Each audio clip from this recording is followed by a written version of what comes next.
BNR gold and diamonds తరుగు తక్కువ బంగారం ఎక్కువ. ఇప్పుడు మన వైజాగ్ లో జూలై 24న గ్రాండ్ ఓపెనింగ్.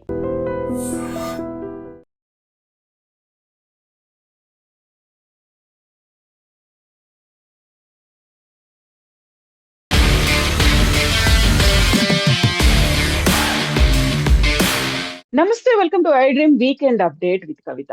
ఇరాన్ మీద డొనాల్డ్ ట్రంప్ చేస్తున్నటువంటి వ్యాఖ్యలు మరోసారి తీవ్ర స్థాయిలో యుద్ధం తప్పదు అనేటువంటి హెచ్చరికల్ని ఎందుకు జారీ చేస్తున్నాయి. ప్రతిసారి ఆ యుద్ధం ముగిసిపోయింది, శాంతి చర్చలు అవుతున్నాయి, ఆ తర్వాత ఈ యుద్ధానికి ఒక ఫుల్ స్టాప్ పడబోతుంది అనిపించిన తర్వాత ఎవరు అగ్రెసివ్ స్టేట్మెంట్లు ఇస్తున్నారు, ఎందుకని ఇది కంటిన్యూ అవుతోంది. చిటికలో ఇరాన్ ని లేకుండా చేస్తాను అని ట్రంప్ అంటుంటే డెత్ టు అమెరికా అనేటువంటి నినాదాన్ని ఇరాన్ ప్రజలు ఎందుకు చేస్తున్నారు? మనతో పాటుగా ఉన్నారు foundation for democratic reforms founder doctor Jayaprakash Narayana గారు. సార్ నమస్తే. నమస్తే కవిత.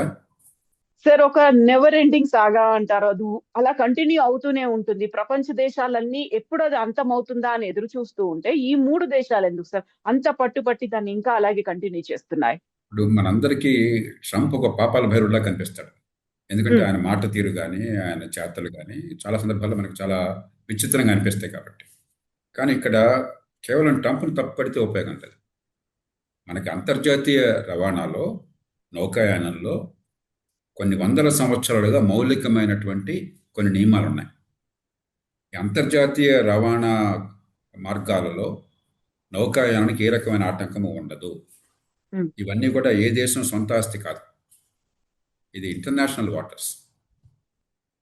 ఇంటర్నేషనల్ ఇప్పుడు 4,000 సంవత్సరాలుగా ఈ స్టేట్ ఆఫ్ హార్మస్ మీద నుంచి భారతదేశం నుంచి మరి రోమన్ సామ్రాజ్యానికి కానీ లేకపోతే ఇతర ప్రాంతాలకు కానీ ఈ స్ట్రేట్ ద్వారా మనకి జల రవాణా ఆ రోజులు జరిగింది. అక్కడి నుంచి మనకి బంగారం కానీ మిగతావి కానీ అక్కడి నుంచి వచ్చేవి. మన నుంచి దుస్తులు మరికొన్ని ఇక్కడి నుంచి వెళ్ళేవి, ఇప్పుడు రోమన్ సామ్రాజ్య కాలం దగ్గర నుంచి. అలాంటిది మొట్టమొదటిసారిగా ప్రపంచానికి ఆయువు పట్టువైనటువంటి ఇంధనాన్ని అక్కడి నుంచి రవాణా చేస్తే నా అనుమతి లేకుండా వెళ్ళడానికి వెళ్ళలేదు, నాకు కప్పం కట్టాలని చెప్పని ఒక రౌడీ మామూలు వసూలు చేస్తోంది ఇరాన్. ఇప్పుడు ప్రస్తుతం అవుతుంది, ఉదాహరణకి ఆ నౌకల్లో మనలాంటి దేశాలకు రవాణా చేస్తుంటే ఇంధనాన్ని మీరు మా దగ్గరికి వచ్చి మా కప్పం చెల్లించకుండా వెళుతున్నారని చెప్పిన వంకతో వాళ్ళ మీద బాంబులు వేసి వాళ్ళని ఇబ్బంది పెట్టారు. కాబట్టి అమెరికా మళ్ళీ దాడులు దిగాల్సి వచ్చింది. కాబట్టి ఇది ఈ దేశం తప్పు, ఆ దేశం కరెక్ట్ అని కాదు. అంతర్జాతీయంగా ప్రపంచ దేశాలంటికి వాళ్ళ గొడవలో వాళ్ళు ఉన్నాయి, మనకు అనవసరం. అక్కడ యుద్ధం కాదు మనకు సమస్య. ప్రపంచం మొత్తానికి ఇంధనం రవాణా ఆగిపోతున్నది, ఇంధనం అందుబాటులో రాకుండా పోతుంది, ప్రపంచ ఆర్థిక వ్యవస్థ కుదేలైపోతుంది. అందులో మన దేశం 90% దిగుమతి చేసుకునే దేశం. మనకి ఇక్కడ మన దేశంలో సొంతంగా ఉత్పత్తి చేసిన పెట్రోల్ వనరులు లేవు మనకి. అలాంటప్పుడు మనం కావచ్చు, జపాన్ కావచ్చు, జర్మనీ కావచ్చు, ఇంకెన్నో దేశాలు కావచ్చు, అతలకొతలం అవుతున్నాయి. ప్రపంచం అంతా అతలకొతలం అవుతుంది. అంచేత దీన్ని ఆ దేశాల మధ్య పోరాటం అనుకోవద్దు. ప్రపంచం మీద ఒక దండయాత్ర ప్రారంభమైంది, ఇంధన వనరులు మనకు అందకుండా చేయడం కోసం అని చెప్పాను.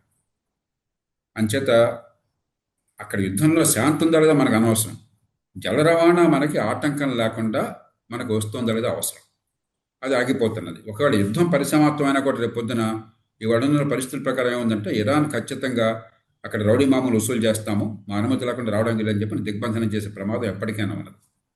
అంచేత మనం ఆలోచించాల్సింది, ఒకటి, వీరున్నంత మేరకు ఈ నౌకాయానానికి అడ్డంకులు లేకుండా ప్రపంచ సమాజంతో మనం కూడా కలిసి ఏమన్నా చేయగలమా. రెండు, అక్కడ ఎట్లా ఉన్నా కూడా మన దేశ భద్రత కోసం మనకి ఇంధన విషయాల్లో ఇలాంటి ఆటంకాలు ఎదురైతే దేశం అతలకొతలం కాకుండా భవిష్యత్తుకి వెంటనే పథకాలు మనం ఏర్పాటు చేసుకుని, వ్యూహం ఏర్పాటు చేసుకుని దాన్ని చిత్తశుద్ధితో యుద్ధ ప్రాతిపదికన అమలు చేయగలమా, ఆ రకంగా ఆలోచించాలి. సో మనం ఏం చేయగలము అంటే మనం ఎవరి వైపు ఉంటే అవకాశం ఉంది సార్? మొన్న ఖమేనీ అంత్యక్రియల్లో అయితే మన తరఫున భారతదేశ తరఫున ఒక బృందం వెళ్ళింది, సర్వమత ప్రార్థనలు అన్నిట్లలో పార్టిసిపేట్ చేశారు. ఇరాన్ కూడా మనకు థ్యాంక్స్ చెప్తూ వచ్చింది. ఒక పక్కన అమెరికా మన మీద టారిఫ్లు వేస్తున్నప్పటికీ కూడా డొనాల్డ్ ట్రంప్ ఒక మాట చాలా క్లియర్ గా చెప్తున్నారు, నాకు అత్యంత ప్రియమైనటువంటి మిత్రుడు, లేకుంటే చాలా cool guy, smart guy, he kills like, ఇలాంటివన్నీ మాటలు చెప్తూ ప్రైజ్ చేస్తూనే ఉన్నారు. ఇజ్రాయెల్ కూడా మనకి చాలా చాలా క్లోజ్ ఫ్రెండ్, డిఫెన్స్ సిస్టమ్ కావచ్చు, మన మీద డిపెండ్ అవుతున్నటువంటి కంట్రీగా అది ఉంది. సో ముగ్గురు మనకు కావాల్సిన వాళ్లే అనుకుంటున్నప్పుడు మనం ఎవరికి ఎందుకు చెప్పలేకపోతున్నాం సార్? మరి కవిత, మనకి అంతర్జాతీయంగా ఎవరు మిత్రుడు కాదు, శత్రువులు కాదు. మనకున్నది మన ప్రయోజనాలు ఉన్నాయి, మన ప్రయోజనాలు మనం కాపాడుకోవాలి. అది అమెరికానా, ఇరానా, లేకపోతే ఇజ్రాయెలా, మరో దేశం మనకు అనవసరం. వీళ్ళెవరు కూడా మనకు బంధువులు కాదు. హ్మ్. మన పిల్లలు అవట్ల వాళ్ళకి ఎవరికి. కాబట్టి మనకి మన ప్రయోజనాలను కాపాడుకోవాలి. ఆ ప్రయత్నాన్ని ఏ పార్టీ ఉన్నా కూడా మన దేశంలో ప్రభుత్వాలు గతంలో మూర్ఖంగా చేశాం మనం. ముందు చూపు లేకుండా గుడ్డిగా ఒక పందాన్ని అనుసరించాం. కానీ నరసింహారావు కాలం నుంచి గత 25 ఏళ్లుగా మన దేశ ప్రయోజనాలు, మన ఆర్థిక ప్రగతి కోసం దౌత్య ప్రయోజనాలని, దౌత్యపరమైనటువంటి అవకాశాలను ఉపయోగించుకుంటున్నాం. అదే హ్మ్. కొనసాగుతుంది. కాబట్టి అన్ని దేశాలతో మనం వీళ్ళంత మంచిగా ఉందాం. మనం ఎందుకు అనవసరంగా నోరు పారేసుకోవాల్సిన అవసరం మనకేమిటి? కానీ మన ప్రయోజనాల విషయంలో చాలా జాగ్రత్తగా ఒడ్డుపై వ్యవహరించాలి. ఇప్పుడు ఉదాహరణకి అక్కడ నౌకాయానం అడ్డుకున్నట్టయితే అది ఇరాన్ కావచ్చు, మరో దేశం కావచ్చు, ఎవరికైనా నష్టమే. మనకొక్కడికే కాదు, ఇది హ్మ్. ప్రపంచం మొత్తానికి నష్టం. ప్రపంచ ఆర్థిక వ్యవస్థ కుదేలైపోతుంది. ఇప్పుడు ఇవాళ ఇంధనం లేకుండా మనకి పారిశ్రామికీకరణ లేదు. ఇంధనం లేకుండా ఆధునిక జీవితం లేదు. ప్రపంచం అంతా స్తంభించిపోతుంది. మరి ఇంధనాన్ని 15% ఆపితే 20% ఆపితే 20% కాదు కొరత, ధర 2 రెట్లు 3 రెట్లు పెరిగిపోతుంది. మరి అమాంతంగా 15-20% ఇంధనాన్ని ఆపేశారు, 20% ఇంధనాన్ని ఆపేశారు అక్కడి నుంచి వచ్చేది. కాబట్టి ఇంధన సరఫరాని పునరుద్ధరించడానికి ఏం కావాలి, మన ప్రయోజనాలు అట్లా కాపాడుకోవాలి. అంతకు మించి దీర్ఘకాలికంగా ఇరాన్ కానీ మరొకళ్ళు కానీ రేపొద్దు ఇంకో దేశం ఇంకో చోట అడ్డుపడతానని అనొచ్చు. అవును. కాబట్టి ఏమి చేసినా ప్రపంచంలో ఏమైనా కూడా మనకి ఇబ్బంది లేకుండా ఉండటం కోసం మనం ఏం చేయాలి, ఇలా ఆలోచిద్దాం. కానీ డొనాల్డ్ ట్రంప్ ఏమిటి, ఆ ఐతుల్లో ఎవరు, మనకేం కావాలా, ఎవరైతే మనకేం కావాలా, మన ప్రయోజనాలు మనకు కావాలా, మన ప్రజల ప్రయోజనాలు కావాలి, మన ఆర్థిక వ్యవస్థ కావాలి. సో అందువల్లే ఇప్పుడు ఇండోనేషియాతో ఒప్పందాలు కూడా కుదుర్చుకుంటున్నారు. ఇక్కడ మలక్కా జలసంధి ఉంది. అక్కడ హార్ము జలసంధి క్లోజ్ అవుతే ప్రపంచం అంతా అతలాకుతలం అవుతుంది కాబట్టి ఇండోనేషియాతో వాళ్ళకి అవసరమైనటువంటి బ్రహ్మోసుల దగ్గర నుంచి ప్రతి డిఫెన్స్ ఎక్విప్మెంట్ ఇస్తున్నాము. ఆ తర్వాత వాళ్ళకి కావాల్సినటువంటి protection and win win situation అనేది ఉండాలి అనుకున్నప్పుడు ఇవి నిజంగా ఎప్పటి వరకు అయ్యే ఛాన్సెస్ కనిపిస్తున్నాయి సార్? ఇమ్మీడియేట్ గా అయితే మనకు ప్రయోజనాలు కాదు. ఇమ్మీడియేట్ గా అయితే ఏది జరగదు కాబట్టి తాత్కాలికంగా అయ్యే దాని మీద ఫోకస్ పెట్టాలి. దీర్ఘకాలిక ప్రయోజనాలు అంటే ఎంత టైం పడుతుంది సార్? ఏం జరగాలి? ఇప్పుడు 2 రకాలుగా ఊహించాలి. ఒకటేమో వెంటనే చేసింది, వెంటనే చేయాల్సిన పనులకి ఇప్పటికీ మనం చేసాం. 3 నెలలుగా ప్రపంచమంతా అతలకుతలమైనా కూడా మనకి ఇంధన సరఫరా ఆగిపోలా. ధర పెరిగింది, కొనే ధర పెరిగింది. విదేశీ మార్గంగా డాలర్ల ఖర్చు పెరుగుతుంది, అదేం వారి మన చేతిలో లేదు. కానీ సరఫరా ఆగిపోలా. రష్యా నుంచి సరఫరా తీసుకుంటున్నాం, రష్యా నుంచి రికార్డు స్థాయిలో తీసుకుంటున్నాం. మనం దాదాపుగా 3 మిలియన్ బ్యారెల్స్ రోజుకి 2.7 మిలియన్ బ్యారెల్స్ తెచ్చుకుంటున్నాం, రికార్డు స్థాయిలో తెచ్చుకుంటున్నాం. అమెరికా నుంచి తెచ్చుకుంటున్నాం, వెనిజువేలా నుంచి తెచ్చుకుంటున్నాం, ఇతర దేశాల నుంచి తెచ్చుకుంటున్నాం. ఒకప్పుడు మరి పరిమితంగా కొన్ని దేశాల నుంచి వచ్చేది, ఇప్పుడు విస్తృతంగా మరిన్ని ఎక్కువ దేశాల నుంచి రకరకాలుగా ఇంధనాలు తెచ్చుకుంటున్నాం మనం. కాబట్టి తాత్కాలికంగా సరఫరా ఇబ్బంది లేకుండా మనం చేసుకున్నాం. రెండోది, మధ్యకాలంలో మీడియం టర్మ్లో అంటే 1-2 ఏళ్ళు ఆలోచించడం చేసినట్టయితే ఈ సరఫరా ఆగిపోవటమే కాకుండా ప్రత్యామ్నాయ రహదారులు ఏర్పాటు చేసుకోవాలి. హార్మస్ స్ట్రైట్ నుంచి ఒక 15 మిలియన్ బ్యారెల్స్ పైగా ఆయిల్ మామూలుగా వస్తుండేది ఫిబ్రవరికి ముందు. ఇప్పుడు దాదాపు ఆగిపోయింది. మన 15 రోజులు వచ్చింది, మళ్ళీ నిన్న ఇవాళ నిన్న నుంచి ఆగిపోయింది దాదాపు చాలా వరకు. రేపు పొద్దున ఇలాగ హార్మస్ జలసంధికి అడ్డంకి వచ్చినా కూడా ఇబ్బంది లేకుండా ఉండాలని చెప్పంటే, ఇప్పటికే సౌదీ అరేబియాలో తూర్పు తీరం నుంచి పశ్చిమ తీరానికి ఈస్ట్ వెస్ట్ పైప్ లైన్ అని చెప్పని యాన్బు అనే చోటకి వాళ్ళు పంపిస్తున్నారు. 7 మిలియన్ బ్యారెల్స్ దాకా పంపిస్తున్నారు. అంటే హార్మస్ స్ట్రైట్ నుంచి రావాల్సిన అవసరం లేకుండా మీకు ఈ మధ్య ఎర్ర సముద్రం నుంచి, రెడ్ సీ నుంచి మనకు వస్తుంది, ప్రపంచం మొత్తానికి వస్తుంది. అది చాలదు, ఆ పైప్ కెపాసిటీ పెంచాలి, తూర్పు నుంచి పశ్చిమానికి వెళ్ళేది. అలాగే ప్రత్యక్షంగా అరేబియా తీరంలో, అరేబియా దక్షిణ తీరం అంటే హార్మస్ స్ట్రైట్ ద్వారా వెళ్ళాల్సిన అవసరం లేకుండా, నౌకాయానం వెళ్ళాల్సిన అవసరం లేకుండా ఒమాన్ కోస్ట్ ఉన్నది, అక్కడ దాకా మీరు రోడ్డు కానీ పైప్ లైన్ కానీ మీరు తీసుకొచ్చారనుకోండి, ఆయిల్ గ్యాస్ వగైరా ఏం కావాలంటే తీసుకొచ్చారనుకోండి, అక్కడి నుంచి ఒమాన్ పోర్టుల ద్వారా హిందూ మహాసముద్రం ద్వారా డైరెక్ట్గా మనం తీసుకురావచ్చు. దానికోసం ఏర్పాటు జరగాలి, మనం కూడా గట్టిగా పట్టుబట్టి దాన్ని సహకరించాలి. మూడోది, ఒమాన్ నుంచి మనకి డైరెక్ట్గా పైప్ లైన్ కోసం ఏర్పాట్లు జరుగుతున్నాయి భారతదేశం కోసం గ్యాస్ సప్లైకి. అది మనకు ప్రత్యేకంగా మన దేశానికి అవసరం, దాన్ని వేగిరపరచాలి. ఇట్లా మరి మనకు సంబంధం ప్రత్యక్షంగా లేకపోయినా కూడా ప్రపంచం మొత్తానికి కొరత ఉంటే మనకు కూడా కొరత అవుతుంది. కాబట్టి మరి ఆ గల్ఫ్ దేశాల నుంచి ఈ హార్మస్ స్ట్రైట్ ద్వారా వచ్చే అవసరం లేకుండా, పర్షియన్ గల్ఫ్ ద్వారా కాకుండా భూమార్గం ద్వారా ఉత్తరానికి వెళ్ళి మధ్యధరా సముద్రం, మెడిటరేనియన్ సీ డైరెక్ట్గా అక్కడికి పంపించవచ్చు పైప్ లైన్స్ ద్వారా. ఇవన్నీ మనం ప్రోత్సహించాలి. ప్రపంచంలో ఒక కీలకమైన దేశంగా 1-2 ఏళ్లలో ఇవన్నీ జరుగుతాయి. ఎందుకంటే ఇక ఇరాన్ పరిస్థితి చూసిన తర్వాత ప్రపంచం మొత్తానికి గల్ఫ్ దేశాలకు నమ్మకం పోయింది. కాబట్టి వాళ్ళని ప్రోత్సహించి శరవేగంగా ఆ పని జరిగేట్టు చేసినట్టయితే ఇక ఇరాన్ ఎన్ని గందరగోళం చేసినా కూడా ప్రపంచానికి ఇబ్బంది ఉండదు. ఇది వచ్చే 2 ఏళ్లలో చేయాల్సిన పని. వచ్చే 10 ఏళ్లలో భారతదేశం చేయాల్సిన పని ఎంతకంటే ముఖ్యమైనది ఉంది. మనకి కేవలం ఈ పెట్రోలు డీజిల్ వినియోగం వల్ల ఏడాదికి 118,200 కోట్ల లీటర్లు మనం ఖర్చు పెడుతున్నాం. 18,200 కోట్ల లీటర్లు అంటే రోజుకి సుమారుగా 50 కోట్ల లీటర్లు ఖర్చు అవుతాయి వాహనాలకు ఇంధనం. ప్రధానంగా మనం ఈ పెట్రోలియం ఉత్పత్తులు దిగుమతి చేసుకునేది ప్రధాన కారణాలు. కొంత ఎరువుల కోసం చేసుకుంటున్నాం, కొంత కుకింగ్ గ్యాస్ కోసం, వంట గ్యాస్ కోసం చేసుకుంటున్నాం. కానీ అత్యధికంగా మనం వినియోగించేది ఈ వాహనాల కోసం అని చెప్పాను. పూర్వం అయితే మనకు ప్రత్యామ్నాయాలు లేవు, ఇప్పుడు ప్రత్యామ్నాయాలు ఉన్నాయి. నేను ఎలక్ట్రిక్ కార్ వాడుతున్నాను. మీకు డీజిల్ వాడితే లేదా పెట్రోల్ వాడితే మీకు 100-110 రూపాయలు లీటర్ పడేది. నాకు ఎలక్ట్రిక్ కార్కి 8 కిలోమీటర్లు వస్తుంది ఒక యూనిట్కి. నాకు యూనిట్కి 8 కిలోమీటర్లు వస్తుంది. ఒక యూనిట్కి పవర్ 700 రూపాయలు అవుతుంది. అదే సోలార్ పవర్తో నేను ఉత్పత్తి చేసుకుంటే నాకు కేవలం యూనిట్కి రూపాయి 2 రూపాయలు కూడా కాదు, నాకు చౌక అవుతుంది. ఎలక్ట్రిక్ కార్ వచ్చేసింది మనకు మార్గంలో, బ్యాటరీ స్టోరేజ్ వచ్చేసింది. ఇది కావాలని చెప్పంటే పెద్ద ఎత్తున ఎలక్ట్రిక్ కార్ల వాడకాన్ని పెంచాలి. దేశంలో ఉత్పత్తిని పెంచాలి, వినియోగాన్ని పెంచాలి. ఉత్పత్తి చేస్తే కొనేవాడు ఉండాలి కదా. కాబట్టి కాలక్రమేణా ఏడాదికి ఎంత అని చెప్పని పెట్రోల్ డీజిల్ వాహనాలు తగ్గించి ఉత్పత్తిదారుల మీద ఆంక్షలు పెట్టి మీరు ఇక నుంచి వీటిని ఎలక్ట్రిక్ కార్లే పెంచండి. ఒక 5-10 ఏళ్ళలో ఒక ఎలక్ట్రిక్ కార్ తప్ప ఇంకో కారు ఉండడానికి లేదు మార్కెట్లో. అది మన చేతుల్లో ఉంది. అది జరగాలని చెప్పంటే విద్యుత్ ఉత్పత్తి చేయాలి, పగటిపూట విద్యుత్ ఉత్పత్తి చేయాలి. సౌర విద్యుత్ పగల సౌర విద్యుత్ ఉత్పత్తి చేసి రాత్రిపూట మీరు ఛార్జింగ్ చేసుకుంటే మరి గ్రిడ్ అంతా మునిగిపోతుంది. మన ఇళ్ళకి కరెంట్ రాదు, ఫ్యాక్టరీలకు కరెంట్ రాదు. కాబట్టి ఎప్పుడైతే విద్యుత్ ఉత్పత్తి అవుతుందో ఎండ ఉన్నప్పుడు ఆ టైంలోనే మోటార్లు మన కార్లు ఛార్జింగ్కి ఏర్పాటు చేయాలి. చేయాలని చెప్పంటే సూపర్ ఫాస్ట్ ఛార్జింగ్ కావాలి, 15-20 నిమిషాల్లో ఛార్జింగ్ ఏర్పాట్లు కావాలి. టెక్నాలజీ ఉన్నది దేశంలో, ఛార్జింగ్ ఇన్ఫ్రాస్ట్రక్చర్ చాలా తక్కువ ఉన్నది.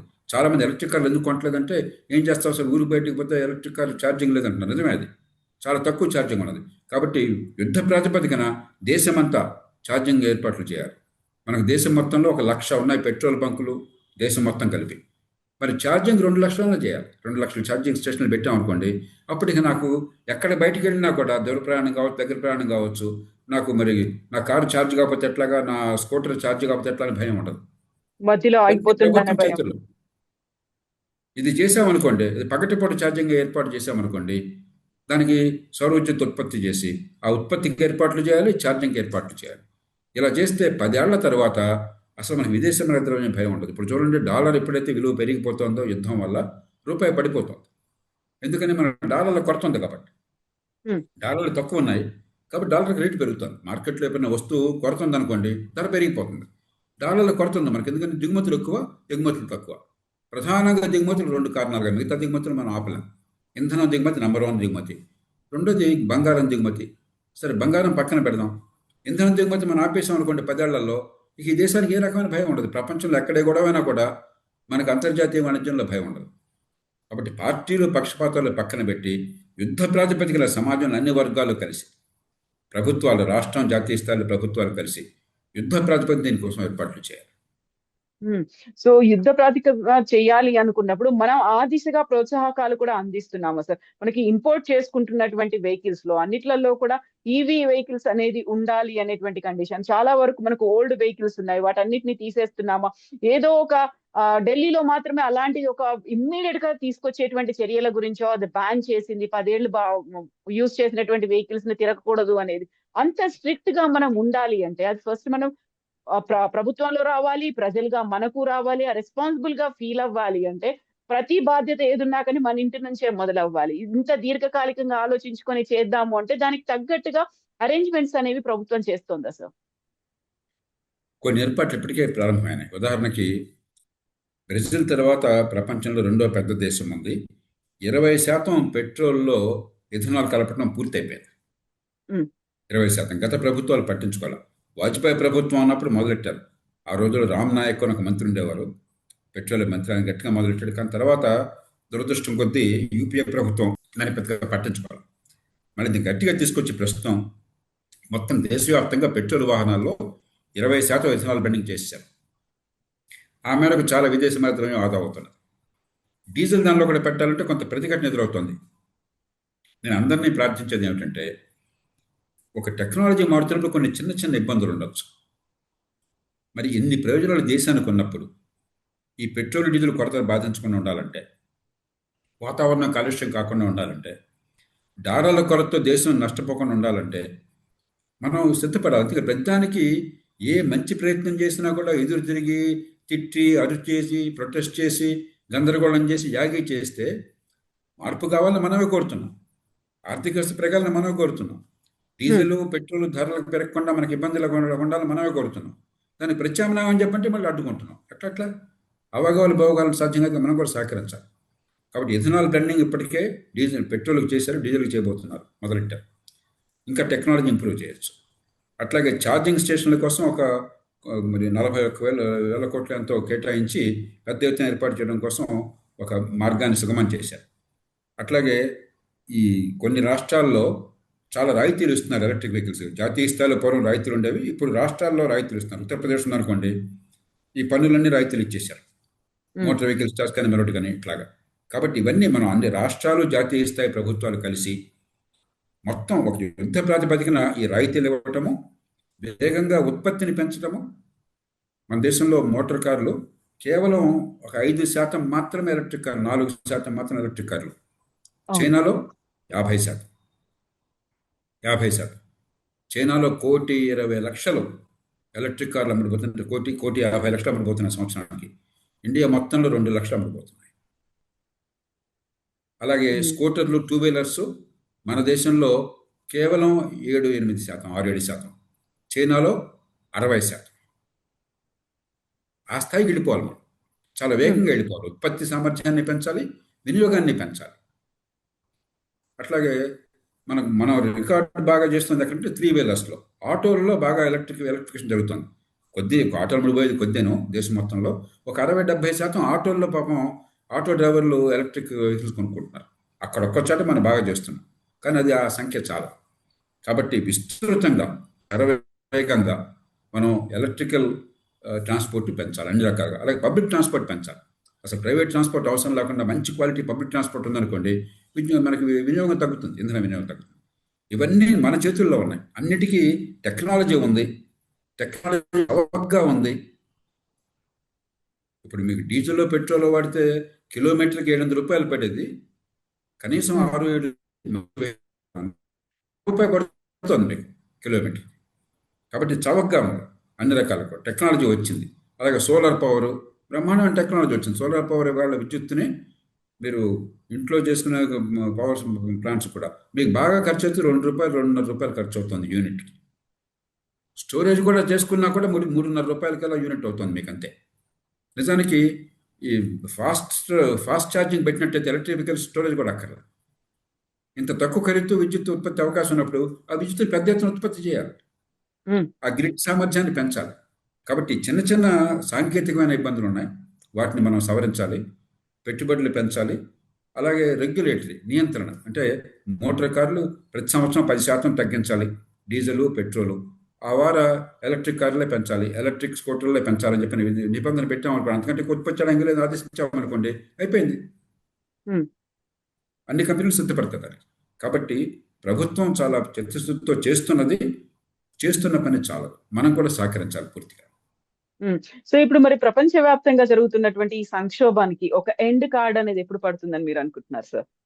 పూర్తిగా సంక్షోభం సమసిపోయే అవకాశం నాకు అనిపించట్లేదు. యుద్ధం ఆగిపోయినా కూడా ఇరాను బస్తీ మీద సవాల్ అంటోంది. ప్రాణం పోయినా కూడా అక్కడ వెళ్ళే నౌకాయానం మీద నియంత్రణ మేము చేస్తాం, మా కప్పని చెల్లించుకునే మేము వెళ్ళనయం, ఎప్పుడు ఇష్టం వస్తే అప్పుడు అడ్డుకుంటామని చెప్పి వాళ్ళు అంటున్నారు. కాబట్టి ఇది ఖచ్చితంగా దీర్ఘకాలం ఏదో రూపంలో ఉంటుంది. పూర్తిగా రవాణా ఆగిపోకపోవచ్చు, కానీ ఆటంకులు ఉంటాయి. కేవలం వాళ్ళ దయాదక్షిణ మీద నడుస్తుంటుంది.